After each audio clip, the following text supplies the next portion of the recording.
नमस्कार बच्चों, BA part 2 की होम साइंस की सभी छात्राएं, हम लोग इस समय पेपर 1 पढ़ रहे हैं। आज हम पढ़ेंगे वृद्धि और विकास को प्रभावित करने वाले कारक। बालक के वृद्धि और विकास को प्रभावित करने वाले अनेक कारक होते हैं। इनमें से कुछ कारक तो स्वतंत्र रूप से बालक के शारीरिक और मानसिक विकास को प्रभावित करते हैं, जबकि कुछ कारक परस्पर अंतःक्रियाओं द्वारा विकास को प्रभावित करते हैं।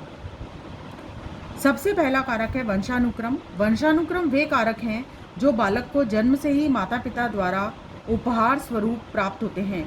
माता के अंडाणु और पिता के शुक्राणु में वंशानुक्रम के वाहक जीन्स उपस्थित होते हैं। ये जीन्स ही गर्भाधान के समय भिन्न भिन्न रूप से संयुक्त होते हैं, जिसके कारण बालक की शारीरिक रचना, गठन, डील डौल, लंबाई, चौड़ाई, मोटाई अपने माता पिता से मिलती जुलती है। बालक की आँखें, त्वचा का रंग, चेहरे का आकार, नाक नक्श, बोलने चालने का ढंग अपने माता पिता से काफ़ी हद तक मिलता जुलता है, जिसे देखकर अनजान व्यक्ति भी ये अंदाज़ा लगा सकता है कि इसके माता पिता कौन है। बुद्धि शक्ति, तर्क शक्ति, स्मरण शक्ति और अन्य मानसिक योग्यताओं का निर्धारण भी वंशानुक्रम के द्वारा होता है। वंशानुक्रम के माध्यम से बालक को ये सारी विशेषताएं बिना प्रयत्न के ही प्राप्त होती हैं। इसी कारण गोरे माँ बाप की संतान प्राय गोरी और काले माता पिता की संतान प्राय काली होती हैं। वंशानुक्रम का प्रभाव बीमारियों से भी संबंध में भी देखा जाता है।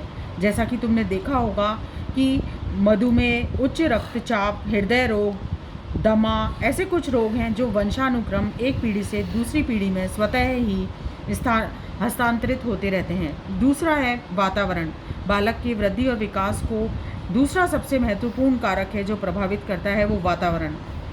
वातावरण के अंतर्गत वो सभी बाह्य शक्तियाँ, प्रभाव, परिस्थितियाँ सम्मिलित होती हैं जो बालक के व्यवहार, शारीरिक, मानसिक, मनोवैज्ञानिक, सामाजिक, बौद्धिक और संवेगात्मक आदि विकास को प्रभावित करती हैं। बालक का जब जन्म होता है तो उस समय वह पूर्णतः असहाय और निर्बल होता है। यदि उसकी इस समय उचित परवरिश नहीं की जाए तो उसकी मृत्यु भी हो सकती है। उस समय माता पिता और परिवार के सदस्य बालक का पालन पोषण करते हैं, बालक को शिक्षा दीक्षा देकर उपयुक्त वातावरण प्रदान करते हैं, जिससे कि उसके व्यक्तित्व का निखार हो सके, उसे कर्मठ और एक जिम्मेदार नागरिक बनाया जाता है। वातावरण अगर उचित प्राप्त होता है तो बालक सुसंस्कारित नागरिक और सुसभ्य व्यक्ति बनता है।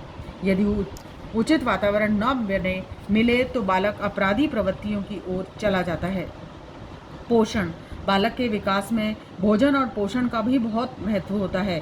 भोजन के बिना जीवन तो जीना संभव नहीं है। गर्भकालीन अवस्था से मृत्यु पर्यंत तक स्वस्थ जीवन जीने के लिए भोजन की ज़रूरत होती है। भोजन संतुलित और पौष्टिक होना चाहिए। यदि भोजन संतुलित और पौष्टिक नहीं होता तो हम अनेक प्रकार की बीमारियों से ग्रसित हो जाते हैं और हमारे ठीक से वृद्धि और विकास नहीं हो पाता है। संतुलित भोजन के लिए विटामिन्स, प्रोटीन्स, खनिज लवण, कार्बोज, वसा और जल की भरपूर मात्रा हमारे भोजन में होनी चाहिए। रोग एवं चोट। रोग और चोट का भी बालक के विकास पर नकारात्मक प्रभाव पड़ता है। यदि जन्म के बाद भी बच्चे को किसी गंभीर बीमारी से ग्रसित हो जाता है तो उसका शारीरिक और मानसिक विकास प्रभावित होता है। बालक में रोग प्रतिरोधक क्षमता यदि कम होती है तो उसका मानसिक विकास भी अवरुद्ध हो जाता है। बालक क्रोधी और चिड़चिड़े स्वभाव का हो जाता है। इसके विपरीत जिन बालकों का स्वास्थ्य उत्तम रहता है उनके पास बीमारियां फटकती भी नहीं है और उनकी रोग प्रतिरोधक क्षमता भी अधिक होती है और वे शारीरिक और मानसिक रूप से भी सामान्य गति से विकसित होते हैं। घर का वातावरण।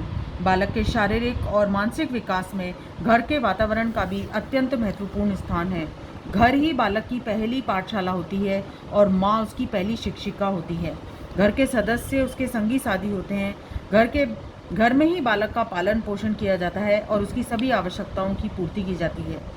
माता पिता का शिक्षित और जागरूक होना ही बालक के सर्वांगीण वृद्धि और विकास के लिए ज़रूरी होता है। शिक्षित माता पिता अपने बालक के पालन पोषण पर उचित ध्यान देते हैं और उनकी पढ़ाई लिखाई में सहयोग करते हैं, जिससे कि बालक सभी क्षेत्रों में समुचित विकास कर पाता है। विद्यालयी वातावरण। विद्यालय का वातावरण सुखद और शांतिपूर्ण होना अनिवार्य होता है। जब बालक बड़ा हो जाता है तो माता पिता के अलावा उसका जो क्षेत्र है विस्तृत और व्यापक हो जाता है। वो विद्यालय जाने लगता है। वहाँ जाकर के वो सामाजिक गुणों को सीखता है। यदि विद्यालय का वातावरण अच्छा है, शिक्षण की समुचित व्यवस्था है, खेलने का मैदान है, योग्य शिक्षक शिक्षिकाएं हैं, तो बालक का सर्वांगीण विकास होता है। यदि बालक को यहाँ पे नकारात्मक वातावरण मिलता है तो बालक का विकास समुचित प्रकार से नहीं हो पाता। अड़ोस पड़ोस का वातावरण, बालक के यदि अड़ोस पड़ोस के बच्चों के साथ वातावरण अच्छा नहीं है, उसके आसपास के जो दोस्त हैं, समूह हैं, वो अच्छे संस्कारी नहीं हैं, तो बालक का विकास विपरीत दिशा की ओर होने लग जाता है। वो बुरी संगति में पड़कर बाल अपराधी बन जाते हैं। अंतःस्रावी ग्रंथियाँ, अंतःस्रावी ग्रंथियों का बालक के शारीरिक और मानसिक विकास पर महत्वपूर्ण योगदान होता है। पीयूष ग्रंथि से सोमेटोट्रोफिक हार्मोन्स का स्रवण होता है, जो शारीरिक वृद्धि के लिए अत्यंत आवश्यक होता है। थायराइड ग्रंथि से थायरोक्सिन हार्मोन निकलता है, जो याददाश्त बढ़ाने तथा केंद्रीय संस्थान को सामान्य क्रिया के लिए ज़रूरी है। शारीरिक तापमान में नियंत्रण में भी ये मदद करता है। शारीरिक वृद्धि यदि रुक जाती है तो बालक बौने ही रह जाते हैं और उनका मानसिक विकास भी रुक जाता है। लिंग भेद बालक के शारीरिक और मानसिक विकास पर ये महत्वपूर्ण प्रभाव डालते हैं। जन्म के समय लड़कियों को लड़कों की अपेक्षा कम वजन और कम लंबाई की होती हैं, लेकिन जैसे जैसे आयु बढ़ती है तो लड़कों की तुलना में ये पहले शारीरिक रूप से परिपक्व हो जाती हैं और काम की शक्ति का उदय भी लड़कों की अपेक्षा 1-2 साल पहले ही इनमें हो जाता है। शारीरिक विकास की तरह ही बालिकाओं में बालकों की अपेक्षा मानसिक और बौद्धिक विकास भी कुछ पहले ही पूर्ण हो जाता है। प्रजाति बाल विकास के क्षेत्र में किए गए अध्ययनों से ये सिद्ध होता है कि प्रजाति का भी बालकों के विकास में अहम भूमिका होती है। जैसे तुमने देखा होगा, नेपाली लोग नाटे कद के होते हैं, उनकी चपटी नाक और बड़ी आँख होती हैं। वहीं अंग्रेज़ लंबे, खूब गोरे, भूरे बाल वाले और सुंदर होते हैं। उनका शारीरिक गठन और त्वचा का रंग, बालों का रंग जो है कुछ अलग होता है। अफ्रीकी लोग तुमने देखा होगा कि उनके बाल घुंघराले होते हैं। इससे पता चलता है कि प्रजाति का असर भी शारीरिक विकास के ऊपर पड़ता है। सांस्कृतिक वातावरण, प्रत्येक परिवार, समाज और राष्ट्र की अपनी संस्कृति होती है, उसके अपने मूल्य, स्तर और दर्शन होते हैं। बालकों का पालन पोषण इस प्रकार से किया जाए कि उसको अपने मूल्य और संस्कृतियों का पूरा ज्ञान हो सके और एक पीढ़ी से दूसरी पीढ़ी तक हमारी भारतीय संस्कृति जो है वो हस्तांतरित हो सके। आज के औद्योगिक और वैज्ञानिक युग में मानव ने अपने विज्ञान के क्षेत्र में उल्लेखनीय प्रगति की है, जिससे बहुत से यंत्र, मशीन और औजारों का विकास हुआ है।